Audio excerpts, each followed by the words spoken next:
تیسرا امتحان جو حضرت ابراہیم علیہ السلام سے لیا گیا وہ یہ تھا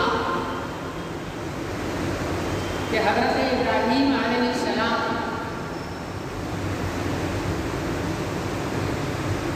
نے خواب دیکھا کہ وہ اپنے بیٹے اسماعیل علیہ السلام کو ذبح کر رہے ہیں۔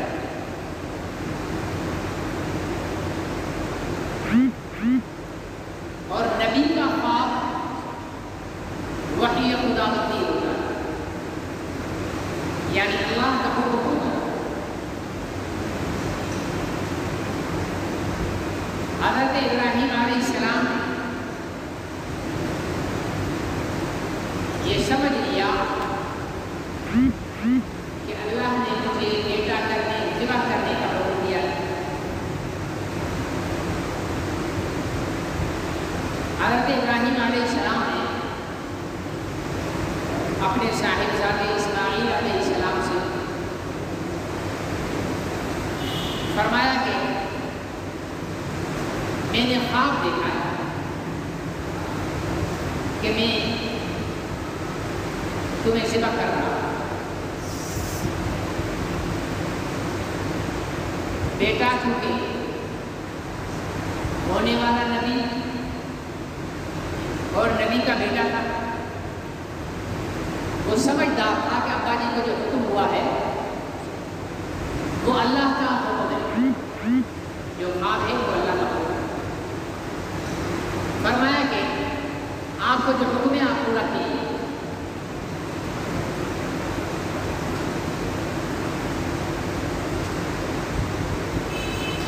باقی اگر آپ کے ذہن میں یہ ہے کہ میں چیخوں گا چلاؤں گا جان چھڑا کر بھاگوں گا تو ایسا نہیں کروں گا، میں صبر کروں گا۔ اللہ کے لیے اپنے آپ کو ذبح کرانے کے لیے میں تیار ہوں۔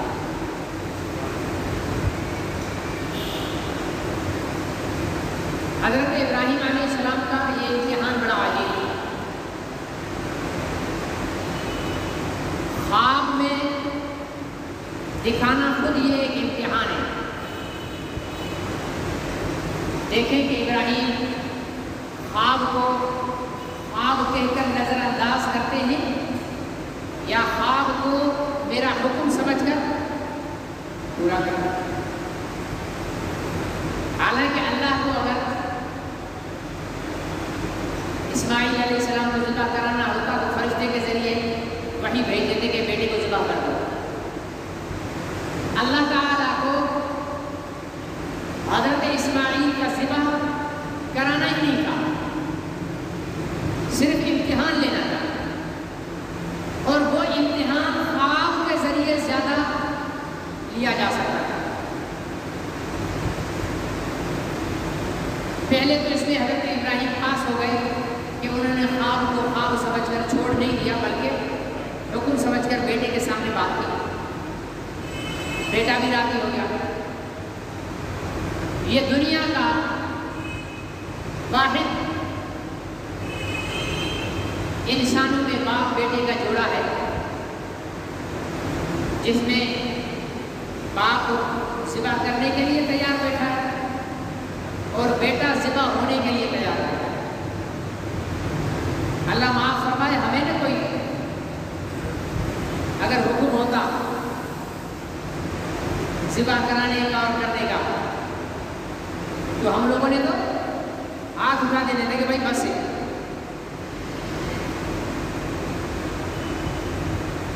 بیٹا ذبح ہونے کے لیے اور باپ ذبح کرنے کے لیے دونوں تیار ہیں۔ کس کے حکم پر؟ اللہ کے حکم۔ اس کا مطلب یہ ہوا کہ ابراہیم علیہ السلام کا عمل بتاتا ہے کہ جب اللہ کا حکم آ جائے تو اس کے بعد خون کے رشتے ان کی اہمیت باقی نہیں.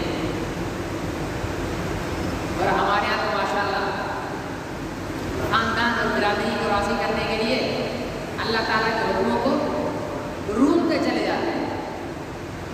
خیر ہے، اللہ کو بعد میں منا لیں گے، برادری کو تو راضی کر لیں. برادری کو راضی کرتے کرتے کرتے اللہ کو ناراض کرتے کرتے موت بھی دہلیز پر پہنچ جاتی ہے، اور ایسے مقام پر پہنچ جاتے ہیں کہ پھر اللہ کو راضی کرنے کا وقت ہی نہیں ملتا. اس لیے ہمیں شروع سے اللہ ہی کو راضی کرنا چاہیے. خاندان اور برادری کا کیا ہے، قبیلے کا اور رشتہ داروں کا کیا ہے؟ انہوں نے تو آپ کے مرنے کے بعد آپ کی جو کل خانی ہوگی اس کے جو بریانی پکی ہوئی ہے اس میں بھی برائیاں نکال رہے ہوں گے بیٹھے ہوئے کہ گھی زیادہ ڈال دیا ہے، مرچی زیادہ ڈال دی ہے، پھیکا کر دیا ہے. یہ برادری تو اتنی گندی چیز ہے، یہ اتنی سخت دل ہے کہ کم بختوں کو پتہ ہے کہ مرے ہوئے کا کھانا کھا رہے ہیں اس میں بھی کیڑے نکال رہے ہیں. تو ایسی برادری کو راضی کرنے کا فائدہ کیا ہے؟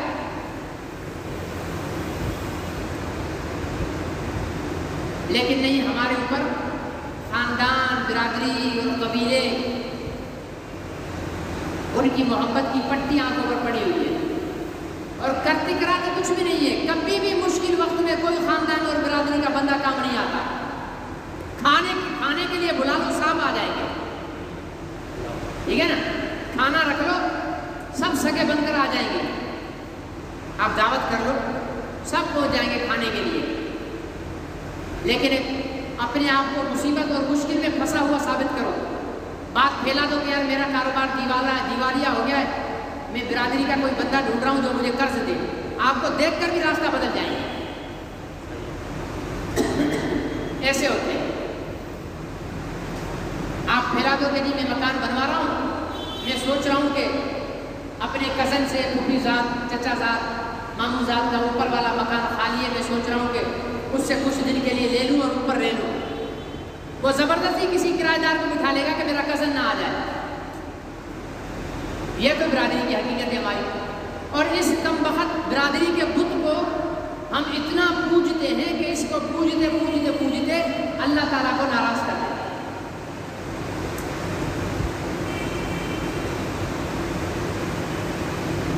تو حضرت ابراہیم علیہ السلام نے ہمیں یہ بتایا کہ خاندان ہو، برادری ہو، رشتہ دار ہو، جہاں اللہ کا حکم آ جائے پھر سب ختم. بیٹے کو ذبح کرنے کا حکم آ گیا تو اس کے لیے تیاریاں نہیں. یا اللہ، ایک تو مجھے آپ نے بیٹا بھی دیا 80 سال کے بعد. حضرت اپنا ابراہیم علیہ السلام کو 80 سال کی عمر میں بیٹا ملا. ایک تو آپ نے بیٹا بھی دیا ہمیں لے، اور ابھی بڑا جو ہے چلنے کے قابل ہوا. قرآن نے خود بیان کر دیا فلما بلغ معه السعي. جب انسان کو بیٹا ہو تو باپ کی سب سے بڑی خواہش ہوتی ہے کہ یہ کب اٹھ کر میری انگلی پکڑ کر میرے ساتھ چلنے کے قابل ہوگا. ہاں جی، بعد میں بھلے کم وقت ہو جائے لیکن باپ کے تو یہ ارمان ہوتے ہیں کہ یہ کب میری انگلی پکڑ کر چلنے کے قابل ہوگا. یہ ارمان ہوتا ہے کہ میں اس کو انگلی پکڑ کر گھماؤں گا. اللہ تعالیٰ نے فرمایا فلما بلغ معه السعي، جب وہ اس کے ساتھ چلنے کے قابل ہوا.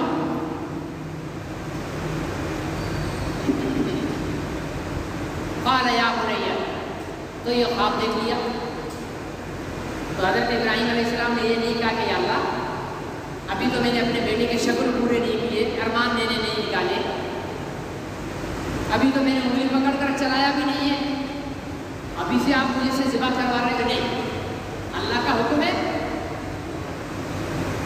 تو ذبح کرنا ہے. اور بیٹا ذبح ہونے کے لیے فلما اسلم وتلہ للجبین. روایات میں آتا ہے کہ حضرت ابراہیم علیہ السلام چھری لے کر حضرت اسماعیل کو ذبح کر رہے ہیں. تو چھری اسماعیل کی گردن پہ چلتی نہیں تھی، یعنی کاٹتی نہیں تھی.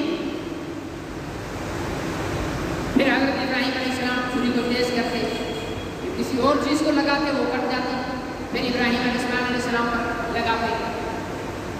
تو حضرت اسماعیل نے تجویز دی، اس نے ذبح ہونے والے نے تجویز دی، کہا کہ ابا جی یہ چھری مجھے لگتا ہے کہ اس لیے نہیں چل رہی کہ میں سیدھا لیٹا ہوں اور میرے چہرے پر آپ کی نظر پڑتی ہے، تو شفقت پدری، وہ باپ والی جو شفقت ہے نا، وہ جوش مارتی ہے تو آپ کا زور کم ہو جاتا ہے، اس لیے نہیں چل رہی۔ اب آپ ایسا کرو، میرے ہاتھ پیر باندھو اور میرے کو پیشانی کے بل لٹاؤ، پیشانی کے بل لٹاؤ، تاکہ میرا چہرہ زمین کی طرف ہوگا تو آپ کو آسانی ہو جائے گی کاٹنے میں۔ بڑی بات ہے، ہم اللہ کے حکم سے بچنے کے لیے بہانے تراشتے ہیں اور وہ اللہ کے حکم کو پورا کرنے کے لیے رکاوٹوں کو ہٹا رہے ہیں، کہ اس وجہ سے شاید یہ حکم دیر پورا ہو رہا ہے۔ ایسا کروں، فلما اسلما، جب وہ دونوں نے مان لیا، تسلیم کر لیا، وَتَلَّهُ لِلْجَبِينِ، اور اس کو پیشانی کی بل لٹا دی، فَنَادَيْنَاهُ يَا إِبْرَاهِيمُ، پھر ہم نے آواز دی، یا ابراہیم، اے ابراہیم، قد صدقت الرؤیا، آپ نے خواب پورا کر دکھایا۔ خواب میں کیا دیکھا تھا؟ اسماعیل کو ذبح کر رہے، اور حقیقت میں بھی کیا کر رہے؟ ذبح کر رہے، بس خواب اتنا تھا۔ قد صدقت الرؤیا، آپ نے خواب سچا کر دکھایا۔ جب ابراہیم علیہ السلام نے آواز کی طرف دیکھا تو دیکھا کہ جبرائیل کو جنت کا میڑھا لے کر کھڑے۔ یہ بے دین جو لوگ ہوتے ہیں نا، سادہ الفاظ میں کیا کہوں، پھر آپ لوگ بولو گے ممبر پر بیٹھ کر جو ہے نا وہ ایسی بات کرتے ہیں۔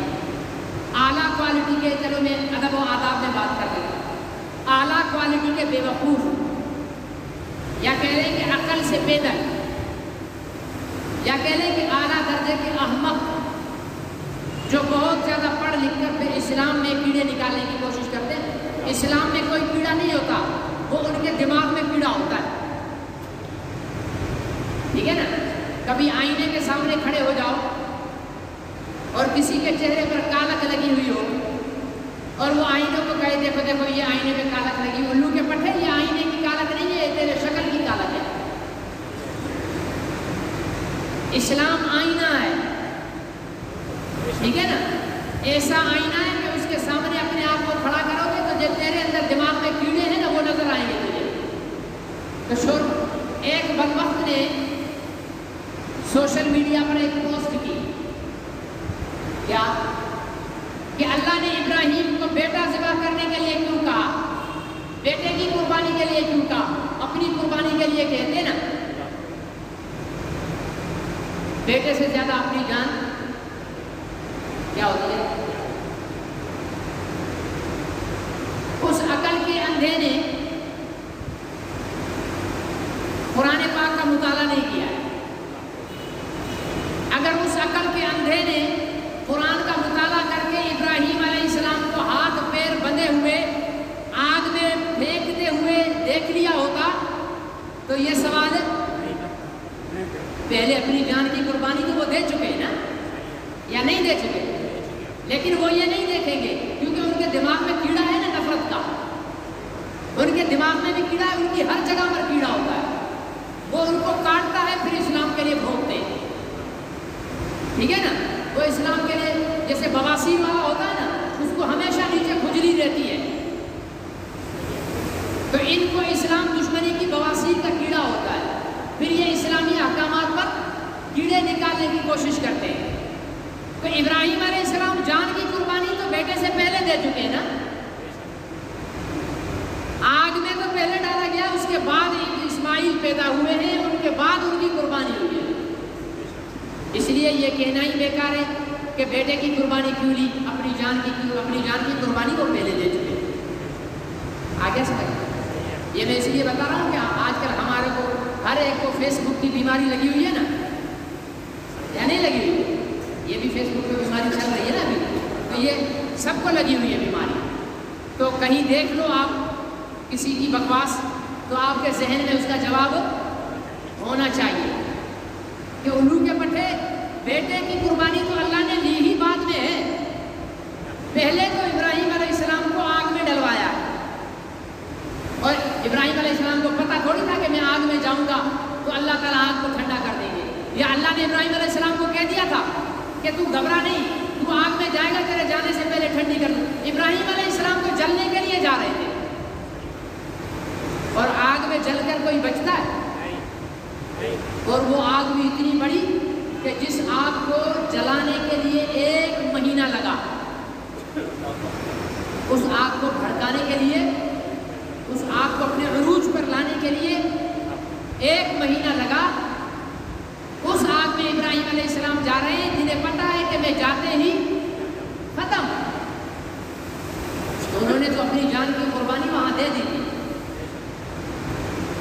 جب جنت کا میٹھا آیا تو اللہ تعالیٰ نے فرمایا کہ تمہاری قربانی قبول ہو گئی. ابراہیم بھی تمہیں، اسماعیل بھی تمہیں مبارک، اور بیٹے کی جگہ اس جانور کی قربانی کر دو. اللہ تعالیٰ نے قربانی قبول کی، اور قیامت تک آنے والے اہل ایمان کے لیے اس قربانی کو برقرار رکھا. کہتے ہیں کہ جب ابراہیم علیہ السلام اور اسماعیل علیہ السلام دونوں جا رہے تھے، اپنے بیٹے کی انگلی پکڑ کر اس کی انگلی لے کر جا رہے تھے، تو مینا کے میدان سے گزر رہے تھے. وہاں 3 بڑے بڑے شیطان کے جمرات بنے ہوئے، جمرات بڑے پتھر ایسے کھڑے کیے ہوئے. یہ وہ جگہ ہے جہاں شیطان نے ابراہیم علیہ السلام، پھر اسماعیل علیہ السلام، پھر ابراہیم علیہ السلام کو بہکانے کی کوشش. کھڑا ہو گیا کہ یہ تم یہاں بڑھاپے میں اولاد کے لیے خواب ہے، خواب پہ آپ جا رہے ہیں اپنے بیٹے کو ذبح کرنے. حضرت ابراہیم نے بسم اللہ اللہ اکبر کہہ کر یوں اس کو پتھر اٹھا کر مارے بھگانے کے لیے. حضرت ابراہیم کو تھوڑی پتا تھا کہ آج جو میں شیطان کو بھگانے کے لیے پتھر مار رہا ہوں، اللہ تعالیٰ یہ پتھر مارنا قیامت تک آنے والے حاجیوں کے لیے لازم کر دیں گے. ہماری قوم کو بھوت اٹھا اٹھا کر بھی مار رہی ہوتی ہے، جوتے مار رہی ہوتی ہے. وہاں بھی اپنے نفس کی بات مان رہے ہو بھائی، جو نبی کی سنت ہے بس اسی کو کرنا ہے. پھر آگے جا کر پھر بھڑکایا، پھر کنکریاں ماری، پھر اس سے آگے جا کر بھڑکا. تو یوں کر کے تینوں جگہ اللہ نے اس شیطان کی علامت کو قائم کر دی. ان کو جمرات کہتے ہیں، اور اپنا حاجی مارتا ہے. اللہ تعالیٰ ہم سب کو بار بار حج کی توفیق نصیب فرمائے. آمین. بھی مریل نے تبھی تو پابندی ڈالی ہوئی ہے حکومت نے. ہماری جیسی چاہتے ہیں ویسے ہی حالات ہیں. ابھی میں بولتا نا اللہ تعالیٰ آپ سب کو 5-5 کروڑ روپے کی لاٹری نکالتے، تب آپ کی آمین سننے والی ہوتی، ٹھیک ہے نا. لیکن حج کی دعا کی ہے نا، اس لیے آمین بھی مری ہوئی ہے. تو اللہ تعالیٰ بھی یہ ہمارے اعمال کی تو پھٹکار ہے یا نہیں ہے. دوسرا حج جا رہا ہے، پابندی لگی ہوئی ہے، حرم ویران ہے، مسجد نبی ویران ہے. یہ اللہ کا عذاب ہے، یہ ہمارے لیے سزا ہے، سزا کہ اللہ نے اپنا دروازہ بند کر دیا کہ جاؤ، نہیں آؤ میرے گھر پہ تم. اور یہ وہاں کے حکمرانوں کی بے غیرتی کا منہ بول. اسلامی ملک کے سارے حکمران بے غیرت ہیں، کوئی غیرت مند نہیں. اب اگر افغانستان میں طالبان کی حکومت آ گئی تو پھر یہ ایک ملک ہوگا جہاں غیرت والے حکمران ہوں گے، باقی سب بے غیرت ہیں، سب بے غیرت ہے، سب کھٹ پتلی ہے. یہ ترکی شرکی سب ڈرامہ ہے، کچھ بھی نہیں ہے. یہ جو ہم رجب طیب اردوغان کو اٹھا رہے ہوتے ہیں نا، یہ بھی ایک ڈرامہ بنا ہوا ہے. یہ بھی کھٹ پتلی ہے، یہ اس میں نیٹو کی فوج میں افغانستان پر حملہ کرنے میں موجود ہے ترکی کو، ٹھیک ہے نا جی. ایک سے بڑھ کر ایک بے غیرت حکمران بیٹھا ہوا ہے، اور ہمارے نصیب میں ان سب کا امام ہے، ہمارے نصیب میں ان سب کا امام ہے. تو سارے یہود و نصارہ کے ایجنٹ ہیں، ان کی پالیسیاں ہیں. ابھی میں ایک ٹی وی چینل پر دیکھ رہا تھا، وہاں برطانیہ میں یا کہیں کوئی میچ چل رہا ہے، پورا اسٹیڈیم کھچا کھچ بھرا ہوا ہے، وہاں کرونا نہیں ہے. لوگ حج پہ جائیں گے کرونا آ جائے گا. سیدھی بدماشی ہے اور کچھ بھی نہیں ہے. اور ہمارے حکمران لگے. اور سچ بات تو یہ ہے کہ پاکستان کے حکمرانوں کے لیے کرونا ایک کاروباری بیماری ہے. کیا ہے؟ کاروباری بیماری ہے. زیادہ سے زیادہ مریض دکھاؤ اور امداد پاؤ. ہم تو ویسے ہی نسلی بھکاری قوم ہے. جب زلزلہ آتا ہے تو جھولی پھیلا کر کھڑے ہو جاتے ہیں، اللہ کے نام پہ ترکی دے دے، اللہ کے نام پہ سعودی عرب دے دے، اللہ کے نام پہ فلانا. ساری زندگی بھیک مانگتے، ہمارے ہر حکمران نے بھیک مانگی ہے. تو ہم ماشاءاللہ ایوارڈ یافتہ بھکاری ہیں، سمجھے نا جی. تو امداد لیتے ہم، طوفان آ جائے تو امداد لیتے ہیں، زلزلہ آ جائے تو امداد لے لیتے ہیں، ٹھیک ہے جی.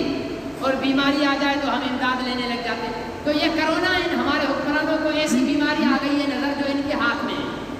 کرونا نے اور حکمرانوں نے آپس میں جوڑ کر رکھا ہے. ایک محرم میں کرونا نے ہر صورت میں چلے جانا ہے. آپ مجھ سے لکھوا لو، یکم محرم سے پورے ملک میں کرونا نہیں ہوگی، کیونکہ بہت بڑی عبادت ہونے والی ہے نا محرم میں، ٹھیک ہے نا. اصل ایمان والوں کی عبادت ہوگی نا. ہم تو ایویں ہی ہیں. نماز تو ان کی نظر میں بیکار ہے، روزہ ان کی نظر میں بیکار ہے، حج ان کی نظر میں بیکار ہے. اصل عبادت ہونے والی ہے رمضان محرم الحرام میں، اس لیے کرونا چلا جائے گا. محرم سے آگے پیچھے کرونا آتا رہے گا. پھر سفر کے ہفتے میں بیچ میں ایک ہفتہ کرونا واپس تشریف لے جائے گا. پھر جب ہماری قوم عبادت سے فارغ ہوگی پھر کرونا واپس آ جائے گا. پھر ابھی بچے پڑھنا شروع کریں گے پھر کرونا آ جائے گا، ٹھیک ہے نا. یہ ہمارے ساتھ اس کرونا کے ڈرامے میں پاکستان کی قوم کے ساتھ مذاق کیا جا رہا ہے. ان کے اپنے وزراء کہہ رہے ہیں بھائی یہ ویکسینیشن کراؤ، اپنی ذمہ داری پہ کراؤ.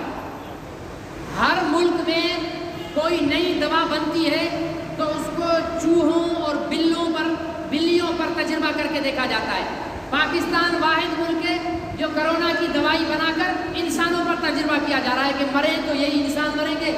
اور خود ڈرامہ کیا کرتے ہیں، وہ عجیب سرنج ایک آ گئی ہے، اس کے آگے وہ نیڈل جو لگی ہوئی ہوتی ہے نا، وہ اس کو دباؤ تو وہ اندر چلی جاتی ہے. یوں ڈرامہ کیا کسی وزیر نے اور نیڈل اندر چلی گئی، کوئی سوئی ہوئی نہیں لگی، کندھا ننگا کیا ہوا، کہہ رہے ہیں جی ہم نے بھی لگائی ہے تم بھی لگاؤ. بچوں تم ہمارے پاس آؤ، ہم تمہیں لگاتے ہیں نا. تو میرے عزیز دوست اور محترم بزرگوں، اللہ تعالیٰ ہم سب کو حج نصیب فرمائے. اور یہ دعا کریں کہ اللہ تعالیٰ حرمین کے دروازے پوری دنیا کے مسلمانوں کے لیے جلد کھول دے. اس کرونا کے ڈرامہ ہے یا حقیقت ہے، اس مصیبت سے اس امت کو نجات دلائے. ایسا لگتا ہے کہ کرونا صرف مسلمانوں کے لیے اٹھایا گیا ہے، باقی سب کچھ چل رہا ہے. وہ یہودیوں کی عبادت تھی 2-3 مہینے پہلے، وہاں فلسطین میں بیت المقدس کے پاس دیوار گریا کے پاس لاکھوں یہودی جمع ہو گئے، ان میں سے کسی کو بھی کرونا نہیں ہوا. اور ابھی میچ چل رہے ہیں برطانیہ میں، وہاں بھی لاکھوں لوگ اسٹیڈیم میں جمع ہو رہے ہیں، کھیل رہے ہیں، سن رہے ہیں، دیکھ رہے ہیں، لوگ جمع ہو رہے ہیں، وہاں بھی کرونا. حج کریں گے تو وہاں آ جائے گا، ٹھیک ہے نا. رمضان میں تراویح پر آ جائے گا، عید کے موقع پر آئے گا، کیونکہ زیادہ سے زیادہ مسلمان جمع ہوتے ہیں نا، اس لیے مسلمان کم جمع ہوں. عید کے موقع پر آئے گا. تو حضرت ابراہیم علیہ السلام نے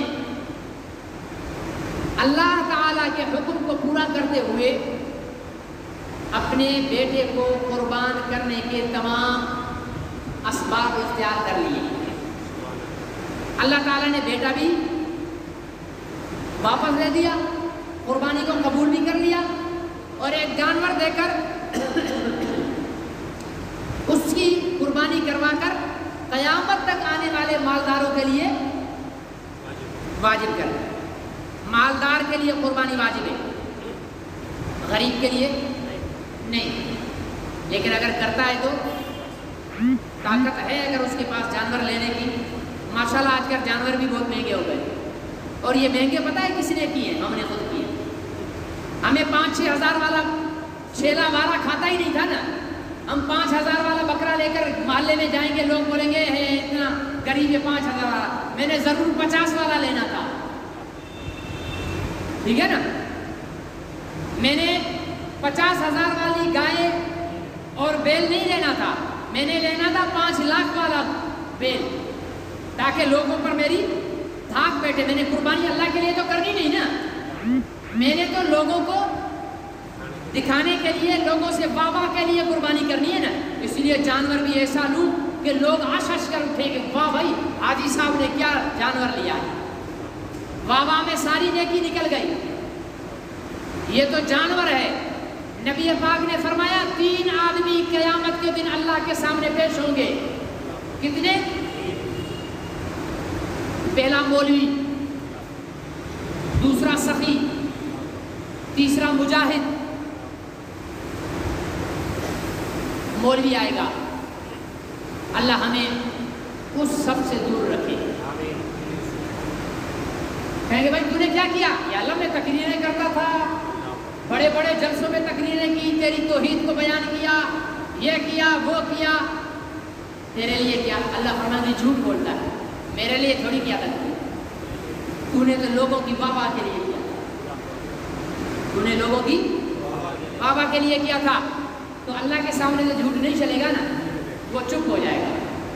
اللہ فرمائیں گے تو نے لوگوں کی واہ واہ کے لیے کیا, لوگوں نے تیری واہ واہ کر کے تجھے تیرا بدلہ دے دیا. اب تیرا میرے پاس کوئی حساب نہیں. حکم ہوگا اس کو منہ کے بل گھسیٹ کر جہنم میں ڈال دو. پھر سخی آئے گا, ہاں بھائی تو نے کیا کیا؟ یا اللہ میں نے تو غریبوں کی مدد کی, بڑی بڑی خیراتیں کی, آٹا تقسیم کیا, یہ کام کیا وہ کام کیا, تیرے لیے کیا. اللہ فرمائیں گے جھوٹ بولتا ہے, تو نے میرے لیے نہیں, تو نے کیا لوگوں کے لیے تاکہ لوگ بولے کہ کتنا سخی ہے یار. تو لوگوں نے تیری واہ واہ کر لی, تجھے تیرے کیے کا بدلہ دنیا میں مل گیا. حکم ہوگا اس کو منہ کے بل گھسیٹ کر جہنم میں. پھر آئے گا کون؟ شہید, مجاہد, جو جنگ کرتے کرتے کرتے کافروں کے ہاتھوں قتل ہو گیا. اللہ کہیں گے ہاں بھائی تو کیا لایا, کیا کیا تو نے؟ یا اللہ میں نے ساری زندگی جہاد کو گزارا, کافروں کو مارا تیرے لیے. اللہ فرمائیں گے جھوٹ بولتا ہے, میرے لیے. تو تو اس لیے لڑتا تھا تاکہ لوگ تیری بہادری کو دیکھ کر تیری تعریف کریں. تو لوگوں نے تعریف کر دی, لوگوں ہوگا اس کو بھی منہ کے بل گھسیٹ کر. اب بتاؤ کہ جس نے جان اپنی صرف دکھاوے کے لیے جہاد میں لڑا دی, اس کو جہنم کے بل گھسیٹ کر پھینک دیا جائے گا. تو بابا کرانے والے, جانور لا کر بازاروں میں گھمانے والوں, محلے والوں پر دھاک بٹھانے والوں, لوگوں سے شاباشی لینے والوں, سیلفیاں بنا بنا بنا کر سوشل میڈیا پر اپنی نیکی کو ضائع کرنے والوں, بتاؤ تمہاری اس نیکی کی کیا حیثیت رہ جائے؟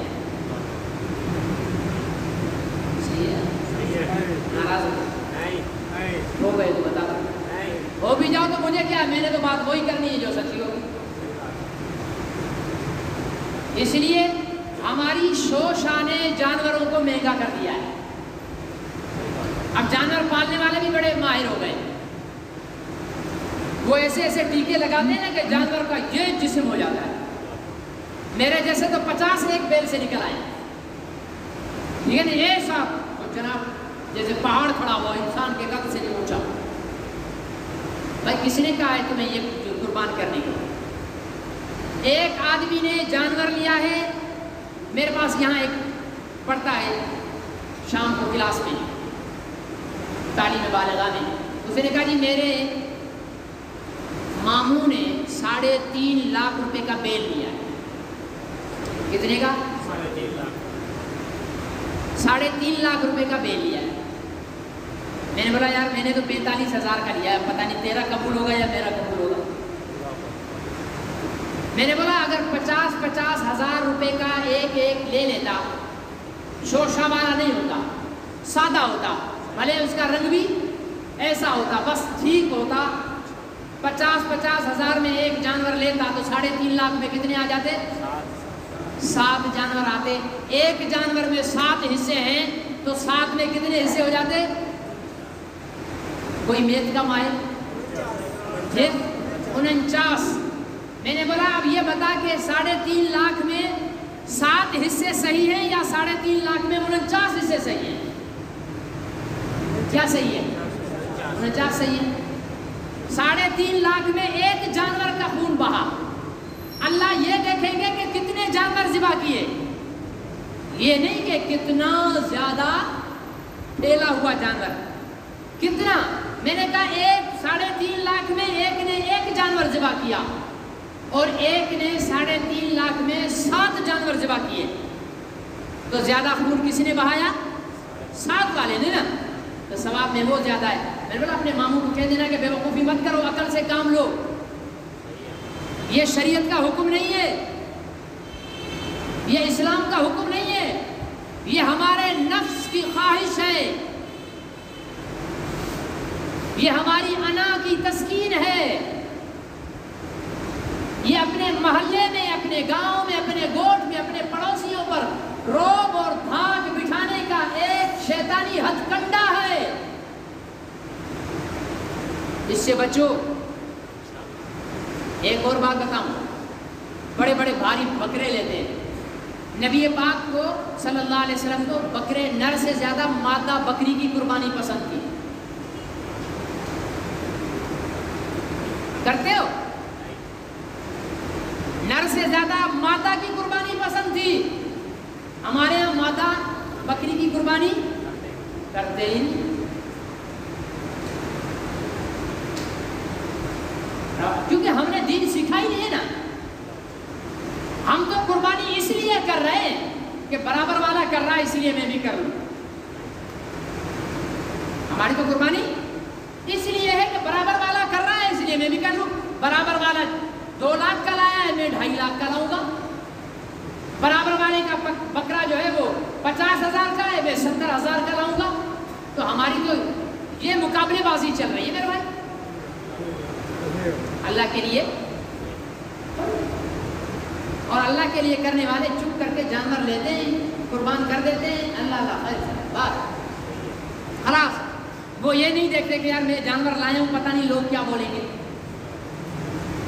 یہ نہیں سوچتے لوگ کیا بولیں گے, نہیں, وہ بولیں گے بس اللہ کے لیے لایا ہوں, وہ میرے دل کو دیکھ رہا ہے, میری نیت کو دیکھ رہا ہے, میں ذبح کر لوں. ایک آدمی نے اگر 1 لاکھ روپے کا بکرا لیا ہے, اس کے مقابلے میں اگر وہ 25 ہزار روپے کے 4 بکرے لے لے تو زیادہ اچھا نہیں ہے. اور اگر بکری لے گا نا تو سستی ملے گی, 25 کی جگہ 15 میں بھی مل جائے گی. اور 15 ہزار روپے میں کئی بکریاں لے لے تو زیادہ خون بہے گا نہیں بہے گا. زیادہ گردنیں جانوروں کی کٹیں گی نہیں کٹیں گی, کٹیں گی نا تو ثواب تو زیادہ جائیں, لیکن واہ نہیں ہوگی, واہ نہیں ہوگی. اس دفعہ تو ہمارے حاجی صاحب نے کمال کر دیا جی, 10 لاکھ کا بیل لے کے آئے. بھائی ہمارے حاجی صاحب تو اس دفعہ 2 لاکھ کا بکرا لے کر آئے. تو واہ تو بھائی یہاں دنیا میں ہو گئے. اس لیے میرے بھائی اللہ کے لیے کرو. ان صلاتی و نسکی و محیایا و مماتی للہ رب العالمین. میرا جینا، میرا مرنا، میری قربانی، میری نماز، سب کس کے لیے ہے؟ اللہ کے لیے. یہ نیت ہو. اور حضور علیہ السلام نے فرمایا جب جانور قربانی کے دن ذبح کیا جاتا ہے، فرمایا کہ چھری جب جانور پر چلتی ہے، اس کی چھری چلتے ہی کیا نکلتا ہے؟ وہ کہاں گرتا ہے؟ اس کے گردن اور زمین کے درمیان کتنے کلومیٹر کا فاصلہ ہوتا ہے؟ اور کتنے گھنٹے لگ جاتے ہیں خون زمین پر آنے میں؟ لمحہ. فرمایا کہ قربانی کے جانور کا خون زمین پر بعد میں گرتا ہے، اللہ قربانی کرنے والے کے گناہ پہلے معاف کر دیتے ہیں. اتنی بڑی نیکی کو ہم واہ واہ میں، آہا میں ضائع کر دیتے ہیں. فرمایا کہ جو جانور ذبح کیا جاتا ہے اس کے جسم پر جتنے بال ہیں، ایک ایک بال کے بدلے میں اس کے اعمال نامے میں نیکی لکھی جاتی ہے.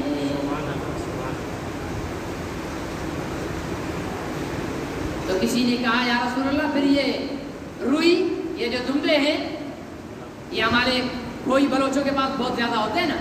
فرمایا یا رسول اللہ یہ جو دمبے ہیں، مینڈھے ہیں، رڈھ جو ہے، یہ اس کا کتنا ہوگا؟ فرمایا کہ اس کے جسم پر تو سوف کہتے ہیں روئی کو. روئی، فرمایا روئی کے بھی ایک ایک بال کے برابر نیکی ملے گی. اس حساب سے تو پھر دمبے والا ثواب زیادہ ہو گیا. صحیح ہے غلط ہے؟ لیکن ہم نے کون سی ثواب کے لیے کرنی ہوتی ہے؟ ہم نے تو واہ واہ کے لیے کرنی ہوتی ہے نا. ٹھیک ہے نا جی؟ ہم نے واہ واہ کے لیے. یہ باتیں تو وہ سوچے جو اللہ کے لیے کرے. ہمارا تو ہر کام، ہمارا تاجر نماز اس لیے پڑھتا ہے تاکہ گاہک سمجھے بہت ایماندار ہے، نماز کے چھپرے میں ڈنڈی مارے. صحیح ہے غلط ہے؟ ہمارا آوے کا آوا بگڑا ہوا ہے. اللہ ہم سب کو، یہ میں آپ کو نہیں کہہ رہا ہوں، اپنے آپ کو آپ لوگوں میں شامل کر کے کہہ رہا ہوں. کہیں آپ سمجھ لو کہ میں اپنے آپ کو الگ کر رہا ہوں. میں بھی تو آپ کے معاشرے کا ہوں نا. آسمان سے اتر کر تو نہیں آیا نا، آپ کے معاشرے کا ہوں. جیسے آپ ہو ویسا میں ہوں. اللہ سے دعا کرو اللہ ہم سب کو ہدایت نصیب فرمائے، اللہ ہم سب کو اخلاص نصیب فرمائے، اللہ ہمیں ہر کام اپنی ذات کے لیے کرنے کی توفیق نصیب فرمائے، اللہ کی رضا کے لیے کرنے کی توفیق نصیب فرمائے. ہم جب بھی کوئی نیکی کریں یہ نہ سوچیں کہ لوگ کیا کہیں گے، ہم یہ سوچیں کہ یہ نیکی کاش مجھ میرے رب کو بھی پسند آ جائے. سمجھ آ رہا ہے جی؟ اللہ کے لیے قربانی کریں گے نا.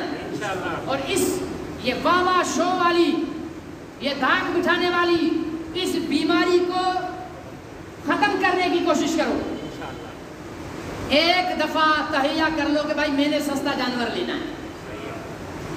ہم نے ذہن ہی 30-40 ہزار کا بنایا ہوا ہوتا ہے. ٹھیک ہے نا؟ ہم ذہن ہی سستے کا بنائیں.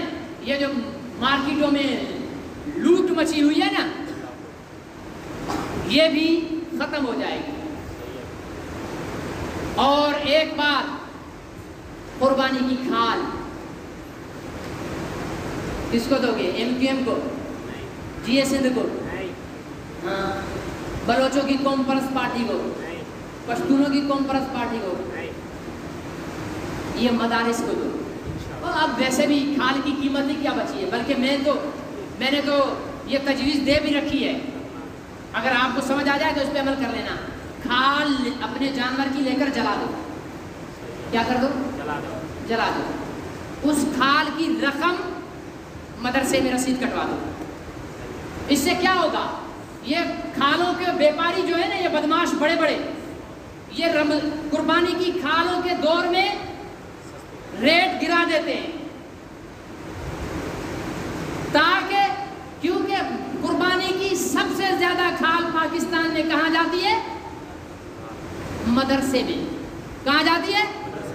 مدرسے میں جاتی ہے. اور یہ شیطان قسم کے تاجر جان بوجھ کر ذی الحجہ کے مہینے کے آتے ہی ریٹ گرا دیتے ہیں. اب اگر ہر مسلمان اپنی کھال کو جلا دے یا اپنے استعمال میں لے آئے، بیچے نہیں یا کھڑا کھود کر دفن کر دے، تو تاجروں کے پاس نہیں جائے گی، 1 سال ان بدماشوں کو کھالے نہیں جائیں گی، ان کا دماغ درست ہو جائے گا۔ صحیح ہے یا غلط ہے؟ آپ مدرسے کو دو گے، مدرسے والا بیچارہ مجبوراً بیچے گا، اس کو 10 روپے ملیں گے تب بھی بیچے گا، اس کو 20 ملیں گے تب بھی بیچے گا۔ تو آپ پہلے ریٹ معلوم کر لو بازار سے کہ بکرے کی کھال کا کیا ریٹ ہے، 200 روپے ریٹ ہے۔ جہاں آپ 25,000 کی قربانی کر رہے ہو وہاں 200 روپے آپ کو نہیں ماریں گے۔ صحیح ہے یا غلط ہے؟ جہاں آپ 90,000 روپے کا بیل ذبح کر رہے ہو وہاں آپ کو 1,000 روپیہ نہیں مارے گا۔ بڑے جانور کا 1,000 رسید کٹوا لو، چھوٹے جانور کی 200 روپے رسید کٹوا لو، کھال کو جلا دو، ان تاجروں کے منہ پہ تماچا لگے گا، یہ ان کی اوقات یاد آ جائے گی، یہ روڈ پر آ جائیں گے۔ ان بدماشوں نے دادا گیری بنا رکھی ہے، ہر سال قربانی کے مہینے کے اندر یہ ریٹ گراتے ہیں اور اربوں روپے کا مدارس کو نقصان پہنچاتے ہیں۔ لیکن میں نے تو مدارس کو بھی تجویز دی ہے، اور انڈیا میں ایسا ہوا ہے، وہاں کے علماء نے یہ تجویز پر عمل کیا، وہاں کے تاجروں کو اوقات یاد دلائی ہے۔ لیکن اللہ کرے کہ پاکستان کے مدارس والوں کو بھی یہ سمجھ آ جائے۔ بہرحال کھال ہماری نقد کی صورت میں ہو یا جنس کی صورت میں ہو، کہاں جانی چاہیے؟ مدارس کی طرف جانی چاہیے۔ سب سے پہلا حق اپنے قریبی مدرسے کا، آپ کے محلے میں، آپ کے کوٹھ میں، آپ کے گاؤں میں، آپ کے علاقے میں جو مدرسہ ہے وہاں پر آپ کھال جمع کرائیں اور قربانی اللہ کے لیے کریں، اور اللہ سے دعا کریں کہ اللہ تعالی ہم سب کو اخلاص کے ساتھ قربانی کرنے کی توفیق نصیب فرمائے۔